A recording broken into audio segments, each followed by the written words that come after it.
क्या आपको पता है एक सिंपल सा पोस्ट कैसे आपकी एंजाइटी बढ़ाता है, आपको चिड़चिड़ा बनाता है और आपको डिप्रेशन में भी डाल सकता है। एक एग्जांपल से समझाऊं तो मान लीजिए कि कोई विराट कोहली का फैन है और किसी मैच में वो 98 या 90 रन पे आउट हो गया। अब कोई विराट कोहली का फैन या ट्रू स्पोर्ट्स लवर समझ जाएगा कि this is a great inning और वो इस चीज को अप्रिशिएट भी करेंगे, पर तभी उन्हें नजर आएगा कि कुछ लोगों ने उस पोस्ट पर हा रिएक्ट किया है, जिसके बाद उनका एक ही रिएक्शन होगा। इसमें हा करने वाली कौन सी बात हो गई भाई। फिर वो ऐसे लोगों का पता करने उस कमेंट सेक्शन में घुस जाएगा और प्रॉब्लम यहीं से शुरू हो जाता है, क्योंकि अंदर जाने के बाद उन्हें पता चलता है कि भाई इधर तो जंग छिड़ी हुई है, कुछ लोग सपोर्ट कर रहे हैं तो कुछ लोग ट्रोल कर रहे हैं और कुछ लोग बस पॉपकॉर्न खाकर आग लगा रहे हैं और इंजॉय कर रहे हैं। और इसी तरह जहां वो आदमी 10 सेकंड में पोस्ट को पढ़कर और 2 सेकंड में लाइक करके आगे बढ़ सकता था, वहां वो अपना 5 से 10 मिनट या कभी कभी उससे भी ज्यादा समय को बर्बाद कर देता है। ये तो एक एग्जांपल था।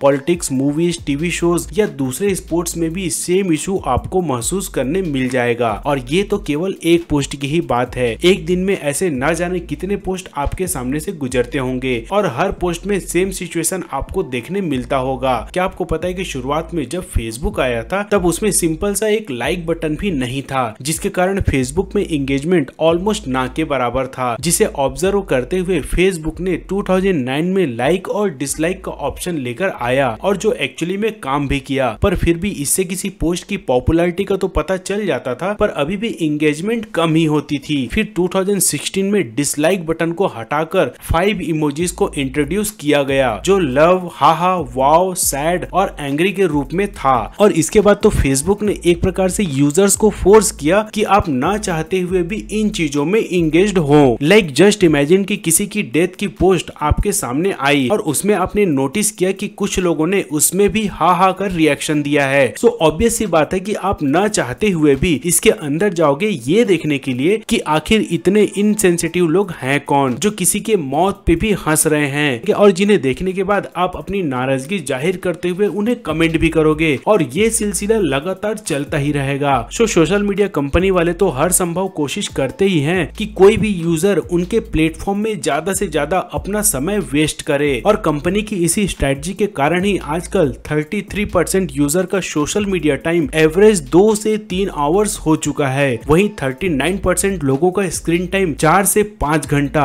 और 28% यूजर्स तो एक्सट्रीम सोशल मीडिया यूजर्स या सोशल मीडिया एडिक्टेड के कैटेगरी में आते हैं। मींस उनका एवरेज स्क्रीन टाइम 8 से 9 घंटा होता है और जिनका ही डिप्रेशन में जाने का खतरा सबसे ज्यादा रहता है। पर उतना ही खतरा 39% का भी होता है, क्योंकि वो 28% की कैटेगरी में आने के ऑलमोस्ट एज में होते हैं। अब जाहिर सी बात है कि इतना टाइम वेस्ट हो जाने के बाद किसी का अपने गोल से तो ध्यान हटेगा ही, वो अपनी रिस्पॉन्सिबिलिटी से दूर भागेगा, अपनी फैमिली को टाइम कम देगा और भी बहुत सी ऐसी साइड इफेक्ट्स नजर आने लगेगी और तो और उसका एहसास भी होगा। बट समहाउ इस एडिक्शन से पीछा छुड़ाना इतना आसान नहीं होता है। कुछ साल पहले मैं भी इसी जाल में फंसा हुआ था। सुबह उठकर जब ऑफिस का काम या पर्सनल काम शुरू करता था तब मुझे यही लगता था कि आज मैं सोशल मीडिया से ज्यादा अपना काम करूंगा, पर रात को सोने से पहले जब ये चेक करता था कि मैंने अपना पर्सनल काम कितना किया, ऑफिस का काम कितना किया और सोशल मीडिया में अपना टाइम कितना वेस्ट किया, तो मेरा मोबाइल का डिजिटल वेलबींग रिपोर्ट बता देता था कि सबसे आगे तो सोशल मीडिया ही है। काम के 12 से 14 घंटे के बीच में 4 घंटे तो फेसबुक, इंस्टाग्राम और ट्विटर के ही हैं। और ऐसे ही कैलकुलेशन के साथ एक दिन और पछतावे के साथ खत्म होता था। और सबसे बड़ी बात, नेक्स्ट डे भी बिना किसी सुधार के कुछ ऐसा ही जाता था, क्योंकि इसका सबसे बड़ा रीजन है कि हम सोशल मीडिया को छोटे छोटे पीसेज में ही कंज्यूम करते हैं। एक नोटिफिकेशन आया और हम उसके पीछे 15 मिनट्स बर्बाद कर दिए और यही चीज कंटिन्यू चलता रहता है। और इसी वजह से अब सोशल मीडिया धीरे धीरे न केवल गोल पर असर डाल रहा था बल्कि बाकी चीजों लाइक फैमिली, हेल्थ और फाइनेंस में भी उतना ही असर डाल रहा था।